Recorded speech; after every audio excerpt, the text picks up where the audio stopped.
بسم اللہ الرحمن الرحیم۔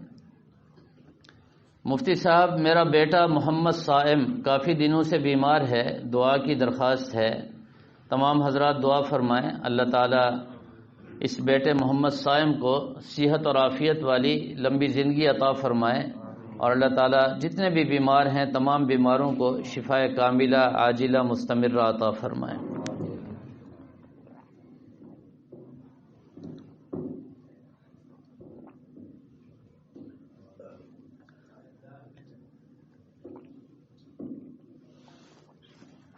الحمدللہ۔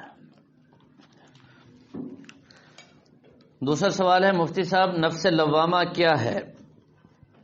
نفس کی 3 قسمیں قرآن پاک میں آئی ہیں، نفس امارہ، نفس لوامہ اور نفس مطمئنہ۔ نفس امارہ اس نفس کو کہتے ہیں جو انسان پر حکم چلانے والا ہو، بدی کا، گناہ کا حکم چلانے والا ہو۔ امارہ امیر سے ہے، گویا کہ نفس امیر بن گیا۔ جب انسان کا نفس نفس امارہ بنتا ہے تو انسان کا دل قلب قاسی بن جاتا ہے، جس کو قرآن پاک میں ثم قست قلوبکم بھی فرمایا ہے، اور کلا بل رانا علی قلوبہم، رین اور کجی دل میں اتنا ہو جاتی ہے، فرمایا کہ دل اس کا بالکل تباہ ہو جاتا ہے اور نفس امارہ بن جاتا ہے۔ اور دوسری قسم ہے نفس لوامہ، ملامت کرنے والا نفس۔ گناہ ہوا، ملامت کی، کیوں کیا، پھر گناہ ہو گیا، پھر ملامت ہو گئی، پھر گناہ کیا، پھر ملامت ہو گئی، دونوں سلسلے ساتھ ساتھ چلتے رہتے ہیں۔ فرمایا جب نفس انسان کا نفس لوامہ بن جاتا ہے، اس کی اللہ تعالی نے قسم کھائی ہے، لا اقسم بیوم القیامہ ولا اقسم بالنفس اللوامہ۔ گویا کہ نفس لوامہ بھی نصیب ہو جائے تو بڑی دولت ہے، ورنہ گناہ کرتا ہے انسان، ملامت ہی نہیں ہوتی، احساس بھی نہیں ہوتا۔ تو یہ نفس لوامہ ہے۔ فرمایا کہ جب انسان کا نفس لوامہ بنتا ہے تو قلب منیب بن جاتا ہے، رجوع کرنے والا دل، اللہ تعالیٰ کی طرف جھکنے والا دل۔ اور تیسری قسم ہے نفس مطمئنہ، یہ مقصود اور مطلوب ہے، یا ایتھا النفس المطمئنہ۔ فرمایا کہ اس وقت قلب سلیم ہوتا ہے، قلب بالکل صحت مند، توانا، تر و تازہ ہوتا ہے۔ جب دل انسان کا توانا ہوتا ہے، تر و تازہ ہوتا ہے، تو قلب مطمئنہ ہوتا ہے۔ اب دل میں کوئی گناہ نہیں، گناہ کا تصور بھی نہیں، اور نفس اطمینان سے بیٹھا ہوا ہے، انسان کو گناہ پر آمادہ بھی نہیں کرتا، اشارہ بھی نہیں کرتا، وسوسہ تک بھی نہیں آنے دیتا۔ تو جب ایسی کیفیت ہو تو پھر کیا ہوتا ہے؟ یا ایتھا النفس المطمئنہ ارجعی الی ربک راضیۃ مرضیہ فادخلی فی عبادی وادخلی جنتی۔ تو وادخلی جنتی بھی تو ہو سکتا تھا نا، سمجھ لیں آپ لوگ۔ پہلے اللہ کے نیک بندوں کے پاس جائیں، ان کی صحبت میں بیٹھیں، ان سے سیکھیں، ان سے گزر کر پھر تمہیں جنت ملے گی، وادخلی جنتی۔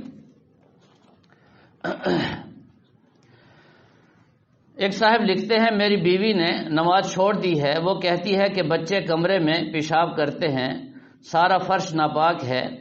مجھے ایک دوست نے بتایا ہے کہ اگر ناپاک جگہ پر ڈبل کپڑا بچھایا جائے تو نماز ہو جائے گی، کیا یہ صحیح ہے؟ رہنمائی فرما دیں۔ اگر جگہ ناپاک ہے تو اس کے اوپر آپ جائے نماز بچھا دیں، ڈبل 2 جائے نمازیں بچھانے کی ضرورت نہیں ہے، ایک جائے نماز آپ بچھا لیں، نماز جائز ہے، کوئی حرج نہیں ہے۔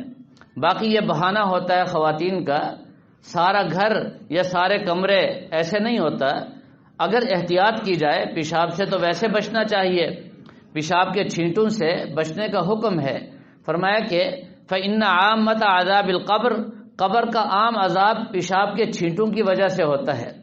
اس لیے پیشاب کے چھینٹے جانور کے ہوں یا انسان کے ہوں، کسی کے بھی ہوں، ان سے بچنے کا اہتمام ہونا چاہیے۔ بچوں کے پیشاب سے بھی اپنے آپ کو بھی صاف اور پاک رکھیں، اور اپنے گھر کو بھی پاکیزہ رکھیں، یہ تو نظافت اور صفائی کے ساتھ اس کا تعلق ہے۔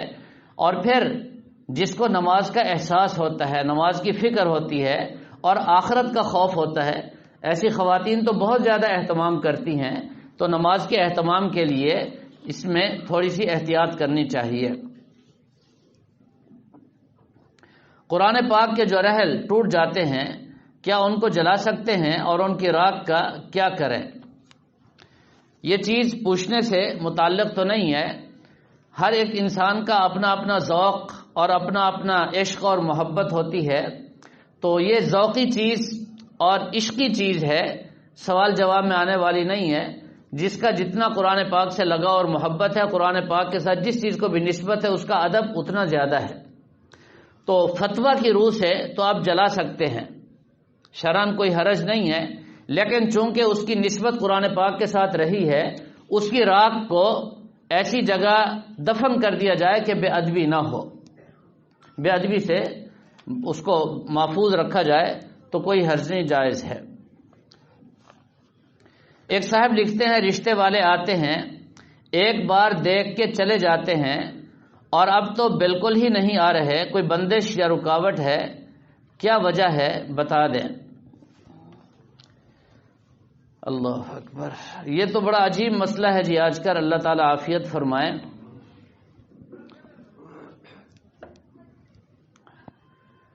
اس پر جتنا بھی افسوس کیا جائے کم ہے. رشتوں کے مسائل اور رشتوں کے معاملات، جس گھر میں بچی ہے ان کے ماں باپ سے جا کر کے پوچھیں، یوں محسوس ہوتا ہے کہ لڑکے والے شاید انسان نہیں ہیں اور شاید ان کے گھر میں کوئی بچی نہیں ہے. کسی اور بیٹی کے ساتھ آپ جا کر اس طرح سلوک کریں گے، اس طرح رویہ اور برتاؤ اختیار کریں گے، تمہارے گھر بھی تو بچی بیٹھی ہے نا. ایک مرتبہ اس کو بھی تو سوچ لیا کریں. اب گھروں میں جاتی ہیں عورتیں، جاتی ہیں دیکھنے کے لیے، اور اس طرح ان کا رویہ ہوتا ہے توہین آمیز، اور اس طرح وحشیانہ انداز ہوتا ہے. چونکہ میں دارالفتاء میں بیٹھتا ہوں، سنتا رہتا ہوں. اب بچی کو لے آؤ جی، اس کو چلاؤ جی، وہ تیز چلے جی، وہ تھوڑا آہستہ چلے جی، وہ اوپر دیکھے، وہ نیچے دیکھے. یہ کیا تماشا ہے؟ کوئی بھیڑ بکری کا سودا ہو رہا ہے کیا؟ انسان ہے انسان. تھوڑی سی شرم آنی چاہیے اور احساس ہونا چاہیے. یہ انسان اشرف المخلوق ہے. اور پھر بیٹی نبی پاک صلی اللہ تعالی علیہ وسلم سے جا کر کے پوچھئے اس کا کیا مقام اور مرتبہ ہے. ہر گھر میں جو بھی بچی ہے اس کو اپنی بیٹی سمجھ کر کے جائیں.